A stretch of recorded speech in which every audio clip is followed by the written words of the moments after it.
We're here in Toronto, Canada, in the heart of Hollywood North, home to thousands of actors chasing the dream of being on the big screen.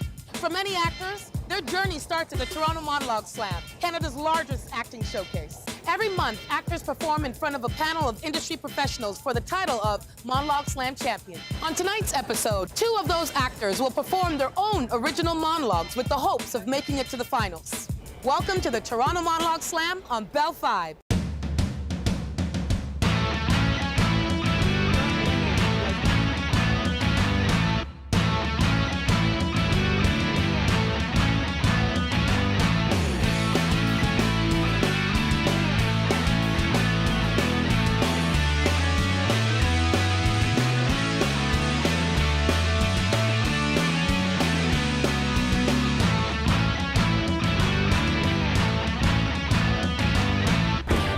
On the Toronto Monologue Slam. Cold rain, freezing.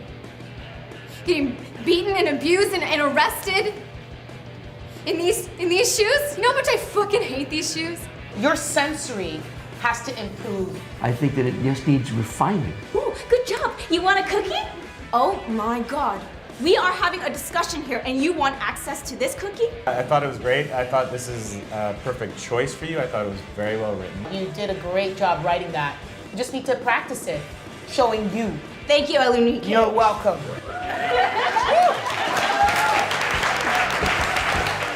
Make some noise for Alex J.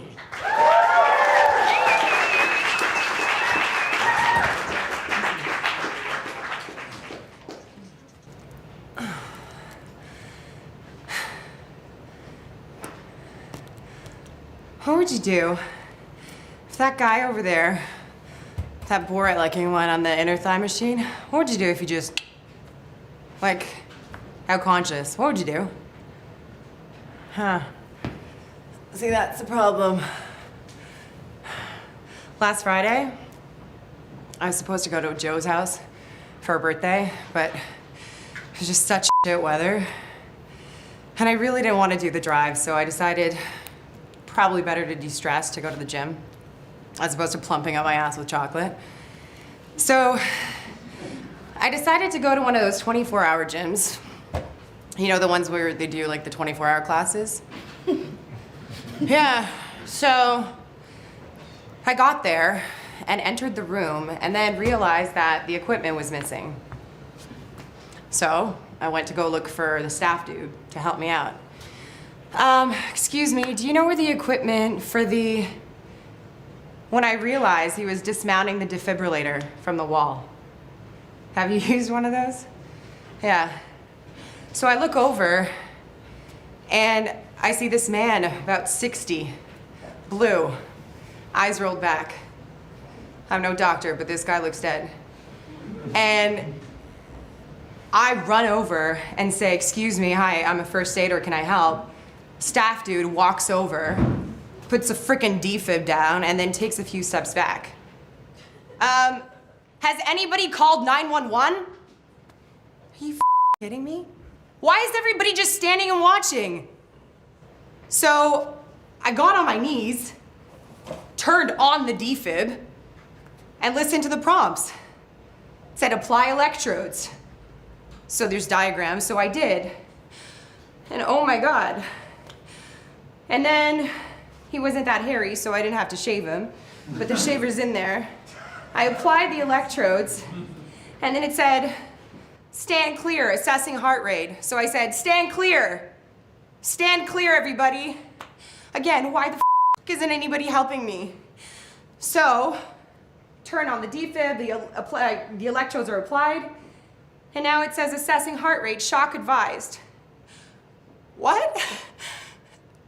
Holy I have to shock this guy. So I press the button that's flashing and then boom, the body goes flying, just like in the movies. And then it says, start CPR. Okay, so you count to 30. And then to the rhythm of staying alive, count to 30. 1, 2, 3, 4, 5, 6, 7, 8, 9, 10.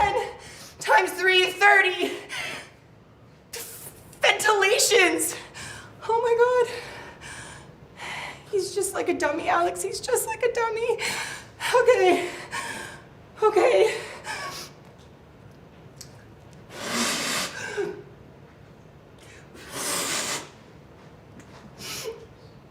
Nothing. Okay. So the defib says again, continue CPR. Okay. 1, 2, 3, 4, 5, 6, 7, 8, 9, 10. And again. And again. And again. When will somebody yell cut? This can't be happening. This has to be a movie. Nope. And again. And again. And again. And then 10 minutes later, holy he's breathing. Thank you. He's breathing. Okay, okay. Focus. Turn him on his side. Recovery position. Okay, so if he chokes, pukes, whatever, just turn him on his side. Pulse. Okay, he has a pulse now, okay. 10 minutes later, the paramedics show up, and then they took over. And then the paramedic comes up to me. Side note, he was like really cute. But then all of a sudden he asks me what happened. I'm clearly in shock. I can't talk. So I just do this. If they did anything, I hope to God they could tell him what happened. And then everybody went back to doing whatever the hell they were doing. Back on their treadmills. Back to their selfies. And I was there sitting. What the hell just happened? What the hell just happened? Okay. So I thought, I have to do something. So I got up. I went back to the room where I originally started. This time I chose a different video. And then I figured, since I'm here, I might as well do something. Try at least, get my mind off of it. So picture me, zombie-faced. I turn on the virtual video and I shit you not. First song. Open Gangnam Style, oh, oh, oh, oh. When I got to this part, sexy lady, I was like, yeah, no, there's no sexy lady, I'm going home. and then I did, and then I passed out. So yeah, when that guy over there, well now he's on the treadmill, but if you just like passed out, what would you do? You said you didn't know, but now you do, right? You do something? Call for help. Turn on the defib. Start CPR. 30 ventilations, 2 exhalations. Please.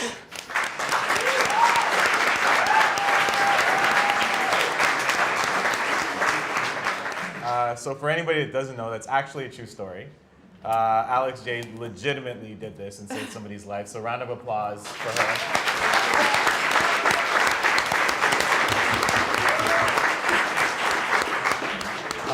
And yeah, I think you had the longest journey to come here because you didn't even know you were auditioning and you just came in and randomly said, okay, I'm gonna sit down and and I just asked you randomly to do this monologue and you just told your story. I felt like you had a purpose and we saw that up there. I felt like there was definitely a meaning behind your message. And I really wanted to give you the opportunity to do that because I think that's what storytelling is about. I only needed the urgency.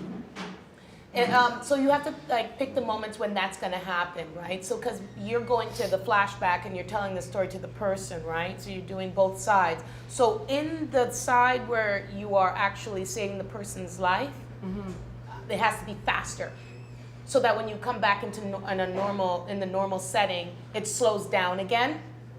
So it gives those two differences of speed. It tells a story even more, so that it doesn't go just, one speed all the way. It was just that. It was the urgency was my big thing. There was one moment where this guy is gonna die if you don't, your emotional commitment and your sense memory and all of that stuff that came into play here enriched this performance greatly. And it was like, I was right with you every second of the way. And I loved what you were doing. Yeah. And it was just richly rewarding for you to take us on this journey. And it will only get better.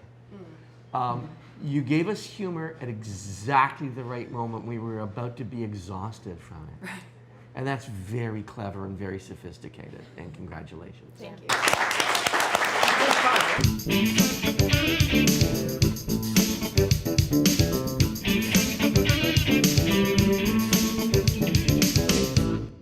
I want to help you get your voice out the way that you're dreaming it up here, right? Because as actors, we read material, and especially if we write it as well, we see the movie and we hear the movie up here, but how do I find a way to have that a living, breathing, real thing for the audience to experience? So I recently experienced something in my personal life which was a catalyst of so many different things, which is what my monologue is about. I realized that this was an opportunity for me to use my voice as an actor, and it's my obligation to teach people and raise awareness and use my voice accordingly. I just want to be me and inform people and inspire people, and I guess, I mean, all of us actors want to do that. And yeah, why not do it with a bunch of awesome people on a stage competing, I guess.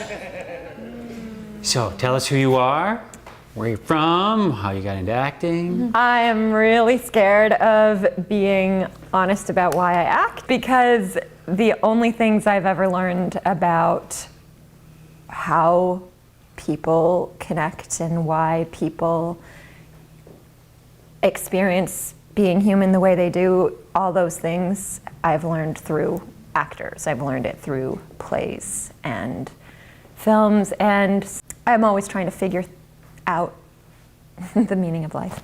How's that going? Oh, it's great. I know everything. So bad.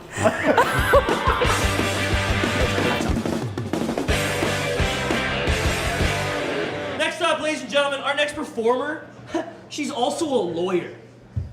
Who knew? Actor, lawyer? Jesus Christ. She can just marry herself and she's set. It's fine. Round of applause for Rosemary!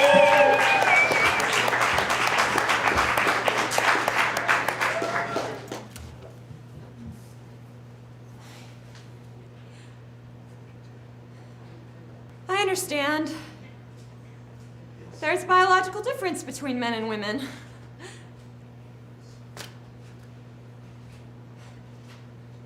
I love you. And I can accept the fact that I will be working in this palace of penis if you can accept the fact that I didn't rob you of your identity. I didn't steal this job from you. I worked harder for it. Do you think you could talk to me with a little respect and consideration? Okay. I don't have time for this. I clocked more billable hours. I brought in more clients. I earned junior partner.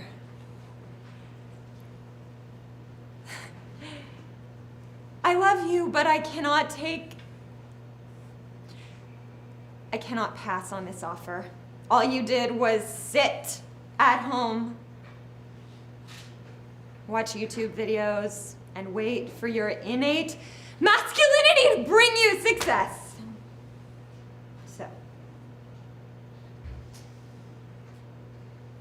shut up.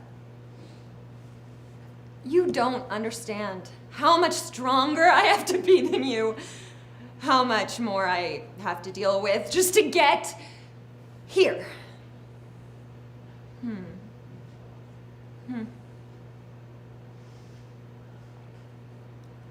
I'm sorry. It's not your fault. I didn't wash the sheets because I want to sleep in the smell of you. I didn't wash my hair because I want to think the oil from your fingers is still in it. I love the feeling of your lips kissing my back, and I love that when I sing to you, I can watch your face and see you coming back to me. I can see you, hear my voice, and understand who I am, and fall in love with me again. I love that when you cook, you make enough so that I have lunch for the next day. But I need something that affirms me in a way that you don't.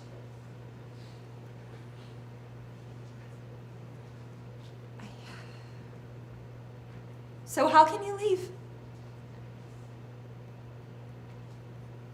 Just hold me tight and tell me you'll miss me while I'm alone.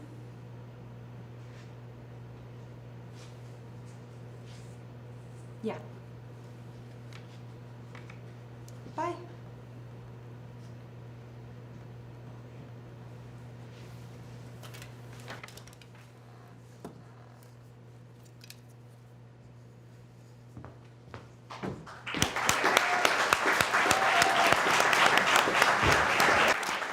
Excellent job. It was well written. It was very personal, obviously. The only note I would give, well, a couple notes, I'll give a quick one, is I didn't really, different ideas, I felt like it kind of blended a little bit. And also, the I love you could have been more clear. So what I have for you is that your dialogue needs to come out faster. It needs to come out much faster when you're listing the things, yourself, presenting yourself, the desperation. It needs to come out much faster so that it earns the moments of when the person is walking away from you, right? That will happen if your eyes stay stationed on the person. You look around too much, it kind of shows that you don't really care, but when you really love somebody and there's a desperation in that love, you are on them the whole time, and that will help to center you and to keep you right there with them. And yeah, that's what I have. It's just little things. It's great writing, and it's just little things of seeing how much you love that person. As Andre said, that needs to be very clear. This is not nonchalant. This is basically life or death when that person's about to walk out the door. Thank you. I have an issue with the structure in terms of the writing, and that is because you begin an argument, and to me that becomes indication. Whereas I would love this to begin with the love story, and then it switches to I got this promotion, and then he can't deal with it. And then there's an arc here, there's a result, whereas you begin with the result. Mm-hmm. And that to me becomes indication, and I think it dulls the edge of your performance because it doesn't give you the chance to be surprised by him and his reaction to your success, that he can't handle it. And to me, that's a stronger story. And I think I think would become much more richly rewarded in your soul playing that out in real time. Right? Listen to the tense that you've written it in. Yeah. And it's largely past perfect. It needs to be present tense. And then it will give me all the juice that you're squeezing out of this melon right now. Thank you. That's great advice. Thanks, Rob.